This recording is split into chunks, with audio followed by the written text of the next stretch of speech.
पंचवारं जलं दत्त्वा ओम पयः पृथिव्यायां पयो दिक्षु दिव्यन्तरिक्षे पयोधा पय श्रुतिपदीश सन्तु मह्यम् ओम दधिकाणभ्यो कार्षणं शुद्धोक्स्नानं समर्पयामि ओम शुद्ध स्नानं सर्वशुद्धवालभ्यो निवारस्ते श्वेताः श्वेतरूपा पारिजन्याः श्वेतं शुद्धोक्स्नानं समर्पयामि। एक पुष्प छोड़ेंगे। ओम कलश मध्ये श्री वरुण देवताभ्यो नमो नमः। वस्त्रोपत्रं समर्पयामि। लाल वस्त्र वहां लगाएं। वस्त्रोपत्रं समर्पयामि। नमो नमः। ओम युवा स्वा स्वा त्वं धीरा प्रजापते लोकलज्जान्वनस्य वस्त्रोपत्रं समर्पयामि। नमो नमः। यज्ञोपवित्रं परम पवित्रं प्रजापते सज्जं पुरुषता आयुष्यमग्रं मग्नोस्तेजं यज्ञोपवितेन वस्त्र एक चम्मच जल डालो पहले। वस्त्रेण प्रतियात्मनं जलं समर्पयामि। यज्ञोपवितं परम पवित्रः प्रजापतेः सज्जं पुरुषता आयुष्मग्रमलमस्तुतेयं यज्ञोपवितेन समर्पयामि। यज्ञोपवितेन आत्मनं जलं समर्पयामि। नमः। गन्धविलेपनं तिलकनेगा। ओम गंधम द्वारा दुराधर्षा नित्यपुष्णां कारिष्णां ईश्वरी सर्वभूतानां कामिहोपमैत्र्यं गंधम समर्पयामि। गंधम समर्पयामि। नमो नमः। ओम चंदनं च श्रीगंधनं गंधाट्यो गंधसुनोहरं विलप्पेन सुश्रेत्वप्रकृतां अक्षतां समर्पयामि। पुष्पमाला में हाथ लगा देना। पुष्पमालेन समर्पयामि। नमः। ओम सुगंधिनी पुष्पाणि यथा कालो त्वमानितानि च पूजार्थ पुष्पाणि समर्पयामि। नमः। धूपम दीपम वनस्पतिरस्तो गंधाटो गंधसुमनोहरम धूपमय प्रकृतां दीपशि कर दिया। चंद्रमा मनसो जातगजो सूर्यो अजायतः श्रोताद्वारिश प्राण अग्नि मुखाद अग्नि जरायत धूपम समर्पयामि। दीपम समर्पयामि। दोनों लोग हाथ लगाओ। ओम नाभ्या आसीदन्तरिष्णगुं शिष्णो झो समृतं पद्म्यां भूमि दिशः श्रोता तथा लोकानां अकल्पयन्नं 5 बार बोलिए। ओम प्राणाय स्वाहा अपानाय स्वाहा व्ययनाय स्वाहा उदानाय स्वाहा इति नैवेद्यं समर्पयामि। नैवेद्यम एक चम्मच जल छोड़ देना। नैवेद्यम आत्मनम जलम समर्पयामि। नमः। पुंगी फल समायुक्तम 5 के पत्ते में हाथ लगाओ। पुंगी फल समायुक्तम नाग भरलिदलय युक्तम एलाम लवंगसंयुक्तानाम तांबूलम प्रतिगृतां फलम एक फल चढ़ा देंगे। इदम फलम मया देवम स्थापितः पुरुषतमे तेन में सफलावाप्ति भवेत् जन्मनि जन्मनि फलम समर्पयामि। नमः। ओम फलम बोले मां के बिहारी लाल की जय। सत्यनारायण भगवान की जय। एक और प्रेरणा एक अध्याय खत्म में तो जो और फूल चढ़े गए। एकदाने विशारणादि क्षेत्रातिवाजनम इक्वाकोम वंश प्रभो नारायणं कथा समणामि उत्तम फलम प्राप्तेन। सत्यनारायण भगवान की कथा कहते हैं एक बार नैमिषारण्य क्षेत्र में 88,000 पौराणिक ऋषि एकत्र हुए। कितने? 88,000 पौराणिक ऋषि। अब नैमिषारण्य क्षेत्र किसको कहते हैं? नेमि मतलब इस अंगुली का नाम है क्या है? नेमि। और शारण क्षेत्र यानी कि जहाँ ज्यादा तीर्थ है, इलाहाबाद आदि चीजें, ये उन क्षेत्रों को नैमिषारण्य क्षेत्र कहा गया जहाँ भगवान का चक्र रुका। उस क्षेत्र को नैमिषारण्य क्षेत्र कहा गया। नैमिषारण्य क्षेत्र में 88,000 पौराणिक ऋषि एकत्र होकर अपने जो है गुरु जी के पास जाते हैं और उनके चरणों की वंदना करते हैं। क्या करते हैं? वंदना। कि गुरुर् ब्रह्मा गुरुर्विष्णु गुरुर्देव महेश्वरा गुरु साक्षात परब्रह्म तस्मै श्री गुरुवे नमः। गुरु के चरणों की वंदना की और कहने लगे, हे गुरुदेव हमें कोई ऐसा उपाय बताओ जिसको करने से हम इस संसार के सभी शुभ फलों को प्राप्त कर अंत में मोक्ष की प्राप्ति कामना कर सकते हैं। तो गुरु ऐसे वचन सुनकर ऋषियों के कहने लगे, हे ऋषिगणों आज आपने उत्तम प्रश्न किया है। वही प्रश्न किया है जो एक बार कमलापति भगवान विष्णु से नारद मुनि ने पूछा था। किसने पूछा था? नारद मुनि ने पूछा था। वही प्रश्न आपने आज मुझसे किया है। तो मैं तुम्हें इसका पूर्ण उपाय और पूर्ण कथा सुनाऊंगा। हे ऋषिगणों आप ध्यान से सुनो, क्योंकि ये कौन सा युग है? सबसे पहले कौन सा युग आया? सत्य युग, जिसमें सत्य ही सत्य होता था। लोगों की आयु भी बहुत होती थी। गुरुदेव कहते हैं फिर जो है द्वापर युग। कौन सा? द्वापर युग। पक्का? त्रेता युग, ठीक है ना। फिर त्रेता युग आया, उसके बाद द्वापर युग आया, जिसमें जो है मनुष्य की आयु, क्योंकि लंबाई भी बहुत होती थी, आयु भी बहुत होती थी, और 40,000 वर्ष की तो बचपना होता था, 40,000 वर्ष का जवानी होती थी, और 50 वर्ष का बुढ़ापा होता था। तो भक्ति अपने आप ही करेगा। आज कितनी आयु है? 10 वर्ष तक बाल्यावस्था, फिर धीरे धीरे यौवन अवस्था, और उसके बाद 40 साल के बाद बुढ़ापा आने लगता है। 40, 45, 50 के बाद 70 वर्ष की आयु रही नहीं है। किसमें? कलयुग में 100 वर्ष भी कोई मनुष्य बिरला ही जीता है। उसमें भी 70 वर्ष में भी 35 वर्ष हम शयन करते हैं, सोते हैं। 10 वर्ष बाल्यावस्था में बिता देते हैं, और उसके बाद पढ़ाई लिखाई आदि में, और उसके बाद नौकरी आदि में व्यतीत हो जाते हैं। तो भगवान भक्ति कब करें? अब ऋषिगण कहने लगे, हे गुरुदेव, अब हमें कोई उपाय बताओ। तो गुरुदेव कहते हैं, यही प्रश्न नारद मुनि ने भगवान से किया था, तो आप पूर्ण विधि विधान से इस कथा को श्रवण करें। एक बार नारद मुनि संपूर्ण लोकों का भ्रमण करने के लिए कहाँ निकले? लोकों का भ्रमण करने के लिए निकले। तो नारद मुनि ने सभी लोकों का भ्रमण किया। सर्वे लोकम भ्रमणं कृतस्य नारदः सर्वे लोकां गत्वा एको लोकम प्रपश्यते। सभी लोगों का भ्रमण करके नारद मुनि किस लोक में आए? मृत्यु लोक। नारद मुनि मृत्यु लोक में पहुंचे, यानी मृत्यु लोक किसको कहते हैं? जहां हम लोगों ने जन्म लिया है। क्योंकि यहाँ जो भी व्यक्ति जन्म लेता है वो मृत्यु को प्राप्त होता है, इसलिए इसका नाम क्या है? मृत्यु लोक। यहाँ कोई अजर अमर नहीं है, इसलिए इसका नाम क्या है? मृत्यु लोक। जब नारद मुनि मृत्यु लोक में आए, अनेक योनि में नाना प्रकार के प्राणी, नाना प्रकार के मनुष्य, कोई क्षत्रिय है, कोई वैश्य है, कोई ब्राह्मण है, कोई कुछ है, तो वो अपने अपने कर्मों के अनुसार अनेक प्रकार के पाप कर्म कर रहे हैं। कैसे कर्म कर रहे हैं? पापात्मा पाप कर्म कर रहे हैं। तो नारद मुनि ने देखा, जो वेद और विद्या रहित है, जो पापी व्यक्ति हैं, इनका कल्याण कैसे हो? कर्मों का फल कब मिलता है? मृत्यु के समय। क्योंकि ये प्रत्यक्ष प्रमाण है। क्योंकि जिस व्यक्ति के उनका नेत्रादि नाभिनाम तथा नाम शिरोसि प्राणे गत्वा ततो नरम मोक्ष प्राप्त हो, जिसके कहा है उसने नाभि से, शर से, तलमों से प्राण निकले, वो मनुष्य स्वर्ग को जाता है। गुदाद्वारम, इससे गुदाद्वारम मुखमंडले प्राणस्य गत्वा नरंगा नरकलोकं गतत्वते का ये प्रत्यक्ष प्रमाण है। जिस व्यक्ति के नेत्र और सर तालुका नाभि से प्राण निकलते हैं, स्वर्ग की प्राप्ति कामना कर लेता है। ऐसे भक्ति करने वाले लोगों के साथ ही होता है, जो नित्य नमो भगवते वासुदेवाय, नित्य गायत्री का जाप, माता पिता का सम्मान करने वाले ऐसे व्यक्तियों के प्राण गत्वानदनम भोजनस्य नारायणम नमस्कृतः। तब नारद मुनि ने देखा कि अनेक योनि में उत्पन्न नाना प्रकार के प्राणी और जो मनुष्य योनि में आए हैं, वो अनेक प्रकार के पाप कर्म कर रहे हैं और उससे पीड़ित हो रहे हैं, और इनका कल्याण कैसे होगा? इनका कल्याण किस प्रकार से होगा? मन में विचार किया, और कैसे इनको मोक्ष की प्राप्ति हो। तो नारद मुनि सीधे कहाँ पहुंचे? विष्णु धामम प्रपश्यते। विष्णु धाम पहुंच गए। कहाँ पहुंचे? विष्णु धाम पहुंच गए, और विष्णु धाम पहुंचकर क्या किया? भगवान के चरणों की वंदना की। हे अनंत शक्ति संपन्नम, हे मन वाणी अगम अगोचर, हे दीनानाथ प्रभु, हे जगत पिता जगदीश्वर। बार बार भगवान की प्रार्थना की और बार बार उनकी वंदना की। हे जगत के पालनहार, प्रसन्न हुए, और भगवान नारद मुनि को पाकर बड़े प्रसन्न हुए कि नारद की जय। श्री कृष्ण गोविंद हरे मुरारे, हे नाथ नारायण वासुदेव। श्री कृष्ण गोविंद हरे मुरारे, हे नाथ नारायण वासुदेव। तुम्ही हो माता पिता तुम्ही हो, हे नाथ नारायण वासुदेव। तुम्ही हो सखा तुम्ही हो, हे नाथ नारायण वासुदेव।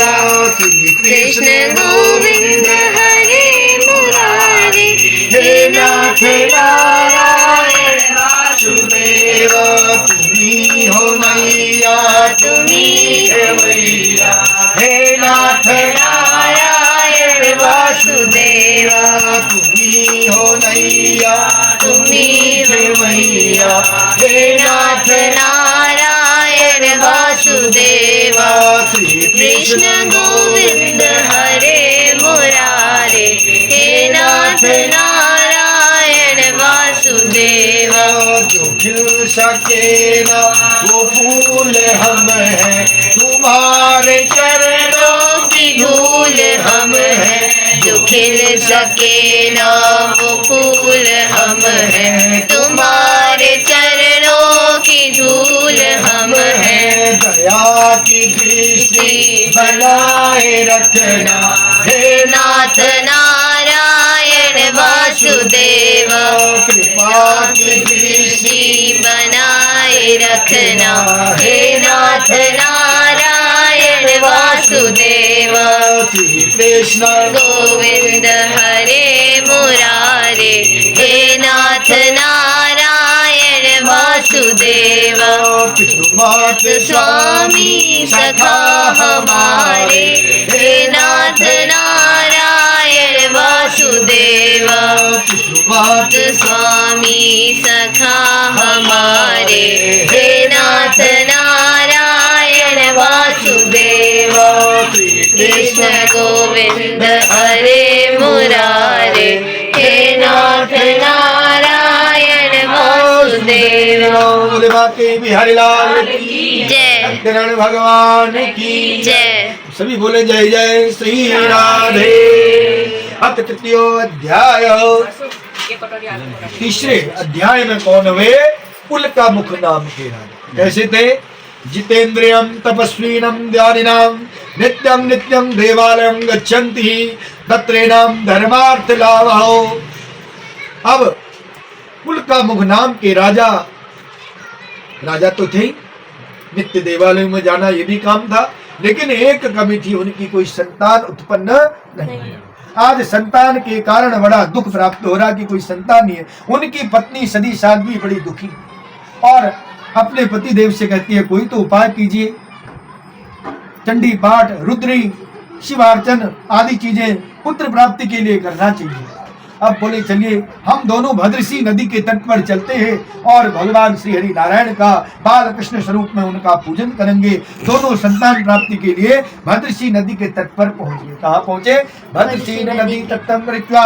वहां पहुंचकर विधि और विधान के साथ ब्राह्मणों ने उनको भगवान की पूजा कराई। किनकी? सत्यनारायण स्वरूप बाल कृष्ण जी का पूजन किया और गरीब लोगों को निर्धनम दत्वा धनेन भोजनम कृता, यानी कि निर्धनों को धन दिया और जो भूखे प्यासे थे उनको भोजन कराया। क्या किया? भोजन कराया। ब्राह्मणों को यथाशक्ति दक्षिणा दे उनसे आशीर्वाद लिया, हे ब्राह्मण देव हमारी मनोकामना पूर्ण हो। ब्राह्मणों ने आशीर्वाद दिया, हे यजमान आपकी मनोकामना पूर्ण हो। मंत्रा सफला संतु पूर्णा संतु मनोरथा शत्रुनाम बुद्धिनाशो मित्राणाम मुदिश्यैव। अब ब्राह्मण देव ने पूजा अर्चना कराई और आज कुल का मुख नाम के राजा बड़े संतुष्ट हुए पूजन देखकर। उतने में ही वहां एक पहुंचता है साधु नामक, कौन? बनिया, वैश्य जो होता है, व्यापार करने वाला, नाव से व्यापार करते थे और राजा को पूजन करते हुए देख, दान पुण्य करते हुए देख वहां पर रुके और राजा को प्रणाम किया।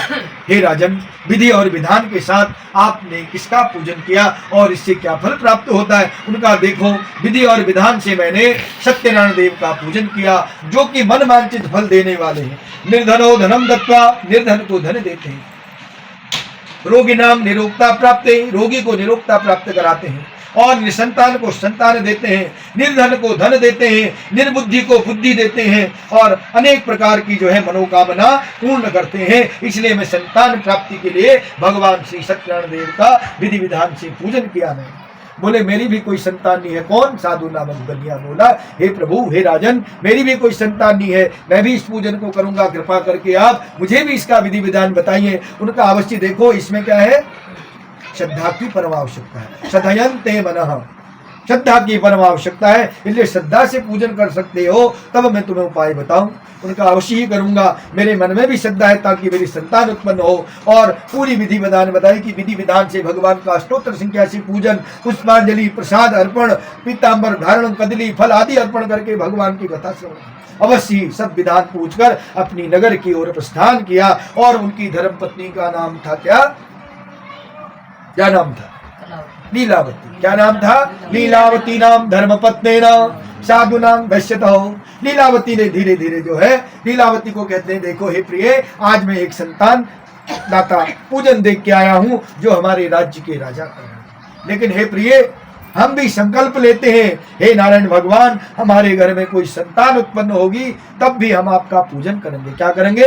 कब करेंगे? जब हमारे घर में संतान उत्पन्न होगी तब हम आपका पूजन करेंगे। एको दिनम पति धर्मेण परायणम, एक दिन पति धर्म परायणम यतो लीलावती अम्मा गर्भवती भवेत ततो दशमासेन सुंदर कन्या जन्मोत्सव एकादन मात्रेण नामकरण संस्कार कृतौ ततो नामम कलावती नाम प्रबध्यते। एक दिन पति धर्म में परायण होकर लीलावती गर्भवती हुई और 10वें महीने में उन्होंने एक सुंदर कन्या को जन्म दिया और 11वें दिन उन्होंने उनका नामकरण संस्कार किया तो उनका नाम क्या रखा गया? कलावती दीर्घायु हुआ। तो कलावती रख दिया। आज कलावती धीरे धीरे अपने पिता के गर्भ में बड़ी हो रही है। कितने दिनों की होगी? 22 दिन की। बैसाऊ करने है 22 दिन की हो गई और आज शुद्धिकरण आदि सब कर्म हो गए। अब धर्मपत्नी बोली, अरे आपने जो संकल्प लिया था या हमने जो संकल्प लिया था वो हमारा पूर्ण हो चुका है। अब आप ऐसा करो, सत्यनारायण स्वरूप जगत के पालनहार उनका आप पूजन कर दीजिए। बनिया थोड़ी कंजूस था महाराज, बोले नामकरण में बहुत खर्चा हुआ है अभी, अब जो क्या है हम कन्या का जो है ये पूजन जो भगवान सत्यनारायण का कब करेंगे? उसकी शादी जब विवाह इसका होगा उसी समय हम सत्यनारायण भगवान का पूजन करेंगे विवाह के समय। नित्यम नित्यम व्यापारे वृद्ध साधु नामक वैश्यो, सुबह से शाम तक व्यापार में रहने लगे। क्या मेरी कन्या हो गई। और पहले शादी कब हो जाती थी? 7 साल 9 साल 11 साल में शादी कर देते थे पहले जमाने है। 9 साल इन कन्या तो प्राप्त। अब 9 साल आदि में अब धीरे धीरे जब पितागृह में जैसे शुक्ल पक्ष में चंद्रमा बढ़ता है उस प्रकार कन्या बढ़ने लगी।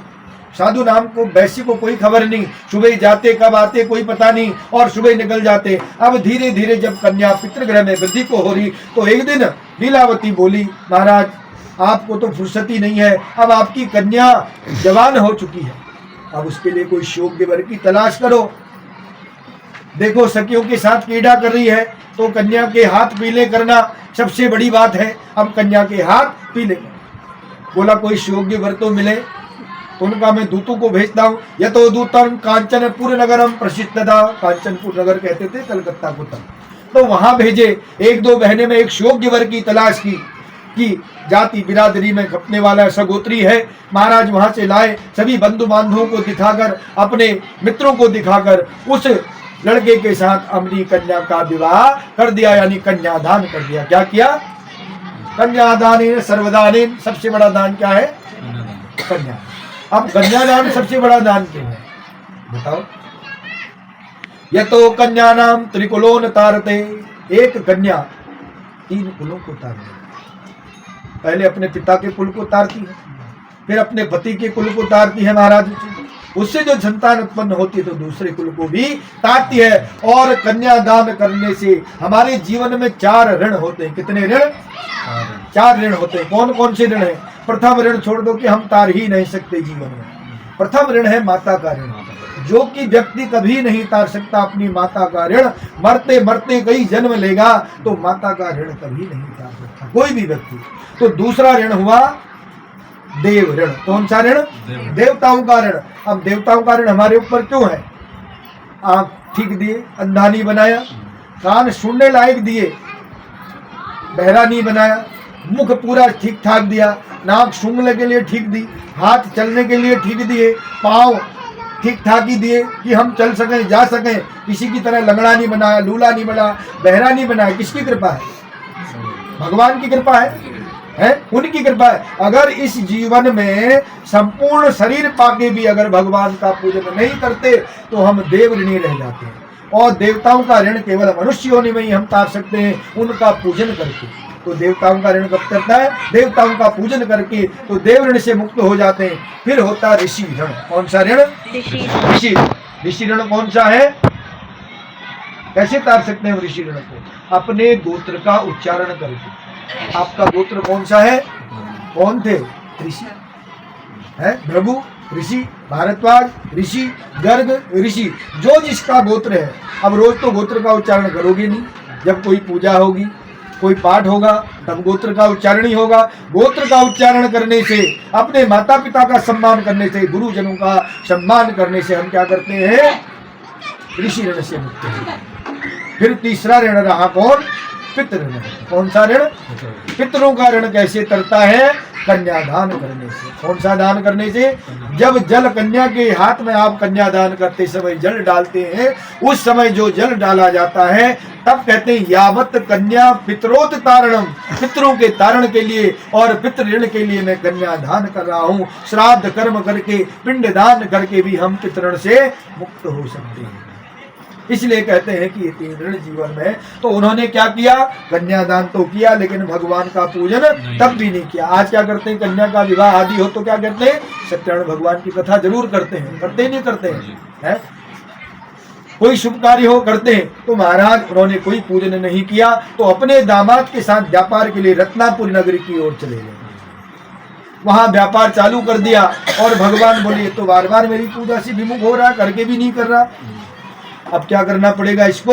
दरिद्र। जब ये दुखी होगा तभी मेरे पास आएगा, और दुखी ही व्यक्ति भगवान की पूजा ज्यादा करता है। महाराज सर्व सुख संपन्न, हम दुख हुआ तो भगवान के चरण पकड़े, भगवान क्या हो गया, अरे मेरी मनोकामना पूर्ण कर लो महाराज, ये कर दो, वो कर दो, ये कर दो।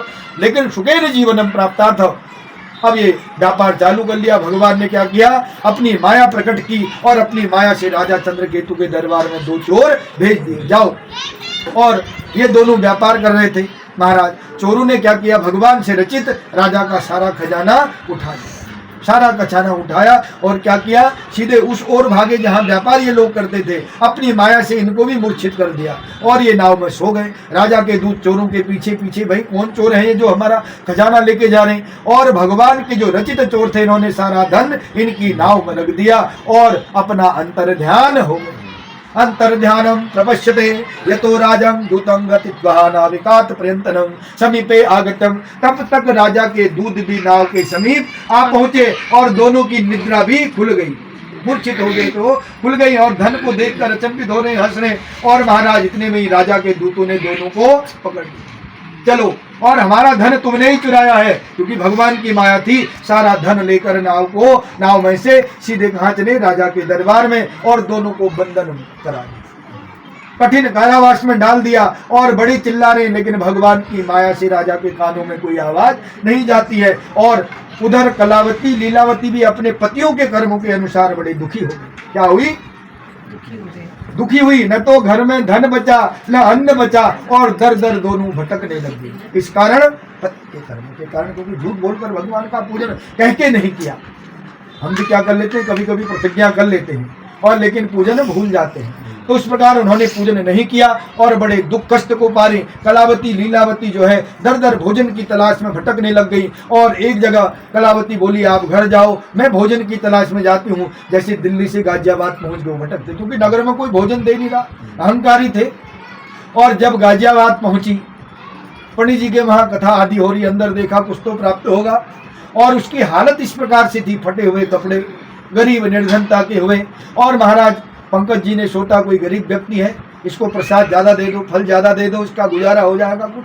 तो उन्होंने ज्यादा प्रसाद और फल उसको दिया और खुशी खुशी अपने घर को लेकर गई। जब घर पहुंची, माँ डांट लगाती, पुत्री तू अब तक कहाँ थी? तेरे मन में क्या है? साधु बनिया घूमे, राजा घूमे मिले सम्मान, कन्या घूमे मिले अपमान ही अपमान। तो इस प्रकार घूम रही है। अगर तेरा अपमान कोई करेगा तो मेरे को अच्छा नहीं लगेगा। बोली माता चिंता मत करो, मैं तो भोजन की तलाश में गई थी और एक ब्राह्मण के घर कथा हो रही थी, वहां पहुंची, आपके लिए प्रसाद लेके आई हूँ, फल लेके आई हूँ, ग्रहण करो। का किसका प्रसाद? उनका वहां नारायण भगवान का श्रवण हो रहा। समझ में आ गया किसकी? लीलावती। तेरे पिता ने तेरे जन्म से पहले यही नारायण भगवान के संकल्प लिया था, जो उन्होंने नहीं किया, जिस कारण हम दरिद्र हो गए और हमारे पतियों का भी पता नहीं। क्षमा याचना कलावती लीलावती नारायण सम चरणं गत्वा, नारायण भगवान के चरणों में गिरकर जो मूर्ति थी वहां पर क्षमा याचना करने लगे। हे प्रभु, हे जगत के पालनहार, हमारे पति से जो भूल हुई है उसके लिए हमें क्षमा करें प्रभु। हमारे हृदय के अंदर जो श्रद्धा है उस श्रद्धा से हम आपका पूजन करेंगे। हे जगत के पालनहार, आप तो भक्त वत्सल भगवान है। हे प्रभु, हे दीनानाथ, हमें क्षमा कीजिए, हम आपका पूजन करेंगे श्रद्धा पूर्वक। हमारे पति शीघ्र लौट आए और पति बिना मांग सुन। हे प्रभु, पति ही नहीं है, कहाँ है, क्या है, हमें कोई पता नहीं है, आप तो हमारी मनोकामना पूर्ण कीजिए। तो उसी प्रसाद को भगवान को अर्पण किया और जितने लोग आए थे या बाहर दिखे सबको थोड़ा थोड़ा प्रसाद दिया। इससे भगवान बड़े प्रसन्न हुए और राजा चंद्रकेतु को सपने में दर्शन दिए। हे राजा चंद्रकेतु, सुबह ही दोनों वाणी पुत्रों को छोड़ देना, अन्यथा मैं तेरा धन और राज्य नष्ट कर दूंगा। भगवान के परम भक्त थे राजा चंद्रकेतु, या चंद्रचूर्ण राजा भी हम कहते हैं। चंद्रचूर्ण एक राजा जिनकी विपत्ति है। तो महाराज राजा को सपने में दर्शन, उनका राजा भगवान मेरे सपने में, उनका प्रभु आज्ञा दीजिए, ये तो आपने केवल वाणी पुत्रों को छोड़ने, आप अगर कहें तो मैं राज्य भी छोड़ दूं। मेरे तो हो भाग्य कि मेरे को आपके दर्शन हुए। सपने में ही कह रहे। और सुबह ब्रह्म मुहूर्त उष्टितम, व्यक्ति को कब उठना चाहिए? कितने बजे?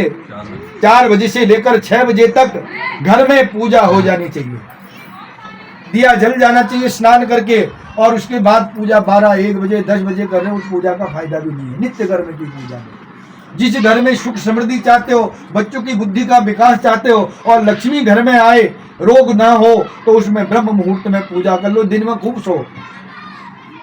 आजकल क्या करते हैं, 12, 1 बजे तक खूब मोबाइल देखेंगे, हैं खूब, ये देख लो, वो देख लो, ये देख लो, उठेंगे 8, 9 बजे, नींदी आ रही महाराज, ऐसी लगा पानी रोटी बना के जयराम जी की। लेकिन ब्रह्म मुहूर्त में उठो, ब्रह्म मुहूर्त उत्तिष्ठो ब्राह्मणश्च। ये तो राजा ने ब्रह्म मुहूर्त में उठकर पूजा पाठ की, राजा तभी है महाराज, और उठे ब्रह्म मुहूर्त में उठकर देख लो, रोग नहीं होंगे स्नान करके।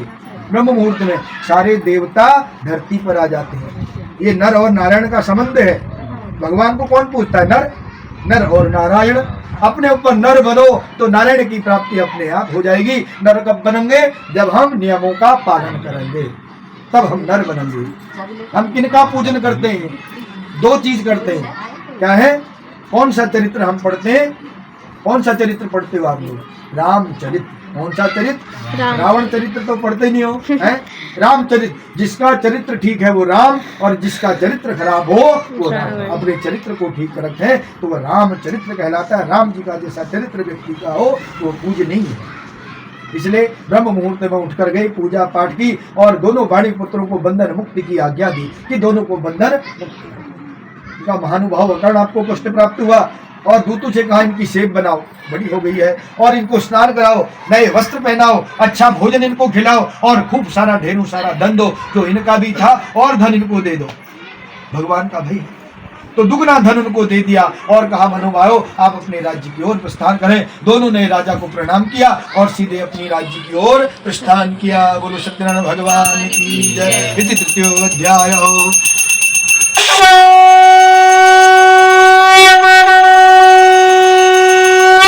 गोविंद जय जय गोपाल जय जय राधा रमण हरि गोविंद जय। बोलो राधा रमण हरि गोविंद जय जय राधा रमण हरि गोविंद जय जय।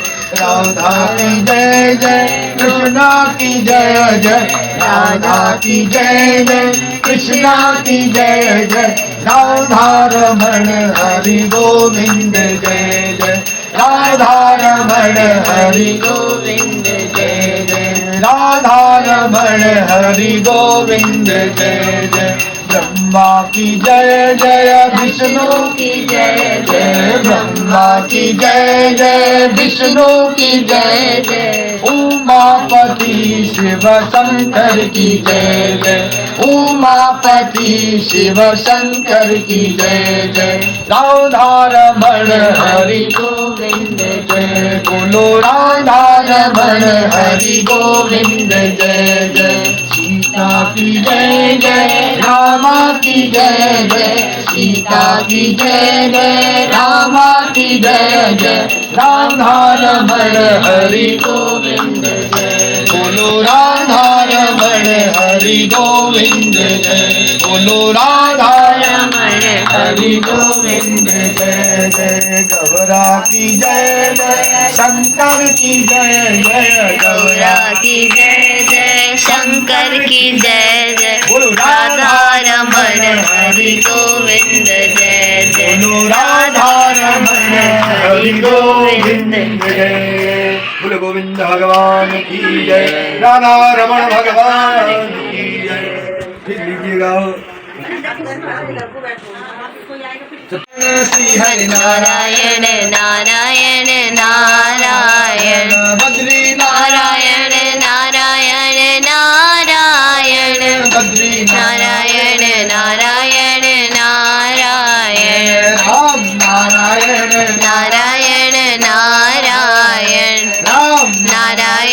नारायण नारायण हनुमत नारायण नारायण नारायण हनुमत नारायण नारायण नारायण श्री हरि नारायण नारायण नारायण शंभो नारायण नारायण नारायण शंभो नारायण नारायण नारायण शक्ति नारायण नारायण नारायण लक्ष्मी नारायण नारायण नारायण लक्ष्मी नारायण नारायण नारायण माता नारायण नारायण नारायण पिता नारायण नारायण नारायण पिता नारायण नारायण नारायण गंगे नारायण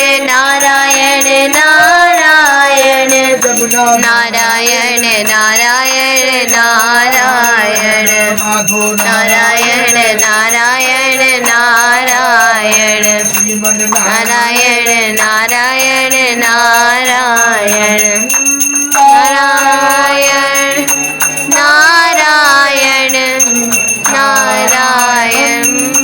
नारायणं नारायण नारायण नारायण सद्गुण भगवान की जय बाल मुकुंद भगवान की जय अंतिमो अध्याय भगवान कहते हैं देखो महाराज सबसे सत्य है मृत्यु सबसे सत्य क्या है मृत्यु और लेकिन सबसे अचंभा क्या है?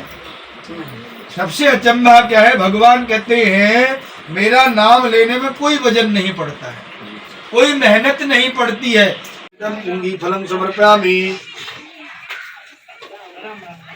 इदम फलम मया देवं स्थापितः पुरुषमे तेन मे सफलावाप्ति भवेत् जन्मनि जन्मनि फलम समर्पयामि नमः भूषणाते दग्धम हिरण्यगर्भ हिंदीवास्तो अनंतम शांति मृदवे जरा जरा चावल ओम कराल्ये नमः ओम धूमन्ये नमः ओम श्वेतलोहिताय नमः ओम अग्ने नमः प्रज्वलित अग्ने नमः अग्नि सृष्टिकर्ते नमः प्रज्वलित अग्ने नमो नमः दोनों लोग हाथ जोड़ो अग्नि को बोलो श्रद्धा मेघा यश विद्या बुद्धि बल श्रियम प्राप्नुनात् यज्ञ कुर्यात् ओम यज्ञ नारायणाय नमो नमः यज्ञ नारायणाय नमो नमः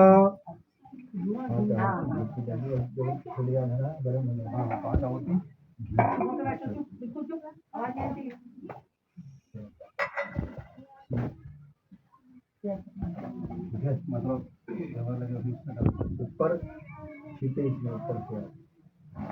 ओम प्रजापते स्वाहा इदम प्रजापते ओम सोमाय स्वाहा इदम सोमाय नमः ओम अग्ने स्वाहा इदम अग्ने नमः ओम इंद्राय स्वाहा इदम इंद्राय नमः ओम प्रजापते स्वाहा इदम प्रजापते नमः पीछे भी दे दो सामग्री में लोग थोड़ा भाग गल्ला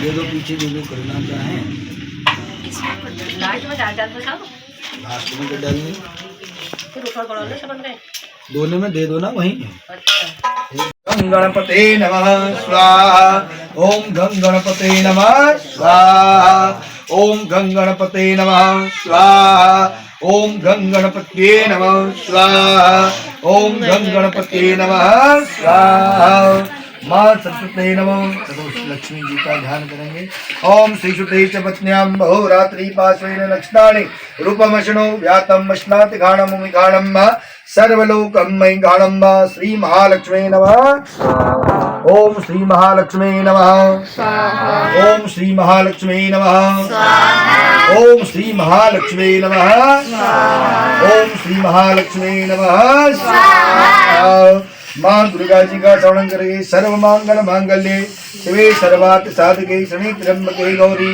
नारायणी नमस्तुते ओम ऐं ह्रीं क्लीं चामुंडाय विच्छे नमः ओम ऐं ह्रीं क्लीं चामुंडाय विच्छे नमः ओम ऐं ह्रीं क्लीं चामुंडाय विच्चे नमः स्वाहा ओम ऐं ह्रीं क्लीं चामुंडाय विच्चे नमः स्वाहा ओम ऐं ह्रीं क्लीं चामुंडाय विच्चे नमः स्वाहा ओम ऐं ह्रीं क्लीं चामुंडाय विच्चे नमः स्वाहा ओम ऐं ह्रीं क्लीं चामुंडाय विच्चे नमः स्वाहा ओम ऐं ह्रीं क्लीं चामुंडाय विच्चे नमः ओम ऐं ह्रीं क्लीं चामुंडाय विच्चे नमः ओम ऐं ह्रीं क्लीं चामुंडाय विच्चे नमः स्त्रियम्मा छन्दः सत्यनारायण देवता संतुष्ट करणाते रमा भोजनेत्रं रमा केलिपात्रं चतुर्बाहु चारुकरं चारुगात्रं जगत्राणं रिपो धूमकेतु सदा सत्यनारायण स्तुतिदेवं ओम सत्यनारायण देवाय नमः स्वाहा ओम श्री सत्यनारायण देवाय नमः ओम श्री सत्यनारायण देवाय नमः ओम श्री सत्यनारायण देवाय नमः ओम श्री सत्यनारायण देवाय नमः ओम श्री सत्यनारायण देवाय नमः अस्य निष्ठु छन्दः तथा गायत्री मंत्रेण विष्णु चित्ते देवानां तथा नामः नमो भगवते मातृमन्त्रस्य अष्टोत्तर संख्यां होमे विनियोग ओम नमः भगवते वासुदेवाय स्वाहा ओम नमो भगवते वासुदेवाय ओम नमो भगवते वासुदेवाय ओम नमो भगवते वासुदेवाय ओम नमो भगवते वासुदेवाय ओम नमो भगवते वासुदेवाय ओम नमो भगवते वासुदेवाय ओम नमो भगवते वासुदेवाय ओम नमो भगवते वासुदेवाय ओम नवग्रहों का कर लेना श्रीया यजमान शीघ्रे नवग्रह बाधा दूर करनाते तथा नाम अष्टोत्तर संख्यायाम होमे विनियोग नवग्रहों का संसंज्ञान सैन्य साप्रमानो निवेशन्ना मृचन्न मचन्न हिडे सविता रथेनान देवो याति भुवनानि पशनम् ओम सूर्याय नमः स्वाहा ओम सूर्यनारायणाय नमः स्वाहा ओम सूर्यनारायणाय नमः स्वाहा ओम सूर्यनारायणाय नमः स्वाहा ओम सूर्यनारायणाय नमः स्वाहा चंद्रमा नमः देवा सपत्न भूंशुवद्यमन्ते चित्रान्नन्ते जिष्टान्नन्ते जातिरोग्येन्द्र नमः मुष्ये पुत्रमुष्ये भूमिराजास्माकम् ओम चंद्रवसे नमः स्वाहा ओम चंद्रवसे नमः ओम चंद्रवसे नमः ओम चंद्रवसे नमः ओम चंद्रवसे नमः मंगल का श्रवण करेंगे ओम अग्निमूर्धान देवो विद्याम पाद